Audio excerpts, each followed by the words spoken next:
There's a lot of stuff about Nyx that leaves me wondering quite a lot of things. Her lore gives a lot of implications about her relationships with other people. Do her and Jaehyun talk about their freelance work together? What's with her beef between Queen Ai? And why hasn't she convinced Hermes to join the brawl yet? Or even Orcus and Namtar? BMG's setting up for something. I'm sure of it. Nyx has always been one of the much more popular legends amongst the community. Sure, she was the second Scythe legend, and Mordex has always been number one. Although I can't pinpoint a, alright, fine. Most people who play Nyx are simps. Let's be real. I'm sure a lot of them would want Nyx to reap their soul, if you know what I mean. But not me, though. I'm an Ai main. Nyx is technically my arch nemesis. But she's cool in my book, actually. Maybe I used to hate her a bit more in the past when I was a dedicated Scythe hater. Maybe Blaster's a little bit too. Even though a lot of the people who play Nyx specifically like her for her great personality, she's got some good stuff to offer with the rest of her kit too. I might be teaching Nyx mains a thing or two. Before we hop into the SIGs, join the Lieutenant Lover Lady Discord server. We're having a blast there, and I want you to have a blast too. On to the signatures now. All of Nyx's SIGs are pretty freaking strong. It doesn't matter which we start with, so let's go with Scythe first. Scythe Insig might seem like the weak link here, but it's actually quite strong. It has a small hitbox, yes, but using it at the right angle and with the amount of power it has, this SIG can be just as good as side SIG and down SIG. Considering it's out for much longer than both of those signatures too. Of course, if you don't know how to use it, then good luck. Scythe side SIG is huge, the hitting area that is. Huge isn't the right word, but maybe wide? Either way, you do a big ol' slice forward coming up from the ground, and honestly, this is the best one out of Nyx's Scythe kit. It can be hard to punish if you aren't very quick, and the signature has quite a sick amount of power to it. Just be careful around this one, it can kill you quite early.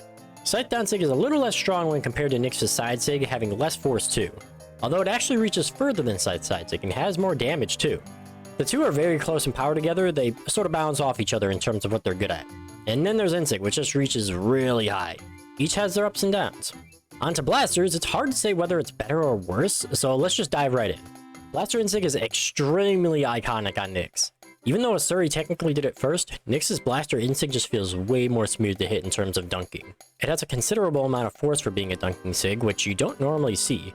Whether it has decent force or lower damage, none of that really matters, because it's Blaster Insig we're talking about. No matter how good or bad it is, that won't stop us from having a hell of a blast with it. Blaster Side SIG, while unfortunately being Nyx's worst Blaster signature, can still pack a punch.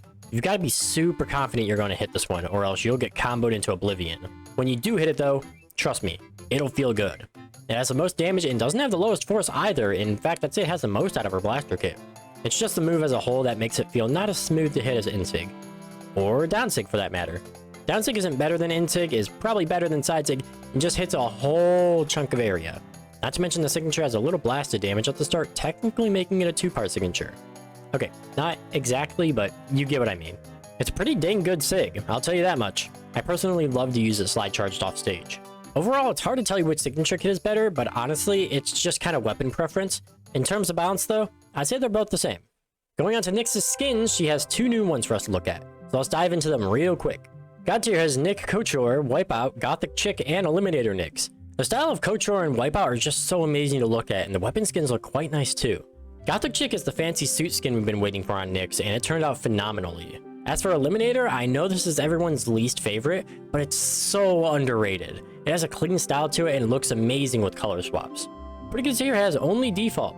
Not much to say on her default design, they did a pretty good job with this one. Mid tier has Scarecrow, Grim Reaper, Retro Reaper Nyx, and Spectre Knight.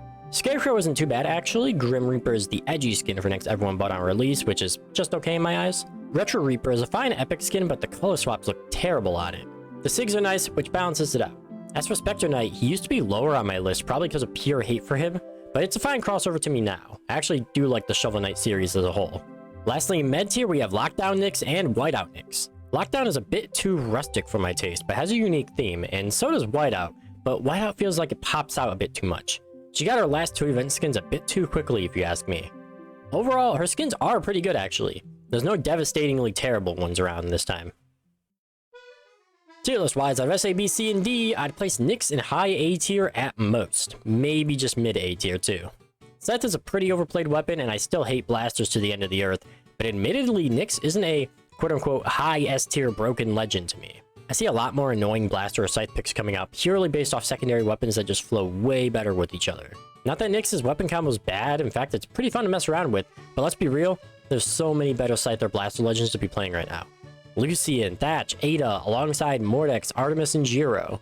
Again, Nyx isn't bad by any means, but most people in higher tier play would play a lot of things over Nyx. Her stat lineup is actually pretty good too. 4 attack, 5 dex, 7 defense, and 6 speed. I never realized how high Nyx's speed really is, and her low attack actually doesn't hinder her performance at all. If anything, you'll be running 4-4-7-7, the same stat spread as Kaya. Although the difference between Nyx and Kaya is that Kaya is 20 times better than Nyx and won BCX 2022. Nyx's stat lineup is really good though. Strength leaves you balanced, defense leaves you beefier but slower, and speed gives you that Kaya stat lineup. And we don't need to talk about dex stance, it's not worth it, trust me. And do I even need to remind you about Nyx's play rate? Back around the first analysis, she was the second most played, but over the years, it's gone back and forth. I mean, Taros is just stronger, let's be real, but nothing will stop the Nyx mains from simping. Nothing will. Overall, she's always been super popular among the community, the same thing I said about Volkov too. You could say it's purely because of Scythe, but let's be real, the designs are just amazing too. If it was just Scythe that made them popular, then how come Moonin or Loki isn't as popular? Probably because no one likes new legends, but I'm dared to say Moonin and Loki are just as fun, if not more fun than some of the overplayed Scythe legends. Nyx though, she's pretty cool in my book. I might have had more time on her if she wasn't as popular. I mean, hey, not much you can do about that, right? Of course, if you enjoyed this analysis, feel free to subscribe. It's free and you can always unsubscribe at any time. But seriously, that's how it works. Until next time, always remember to keep on brawling.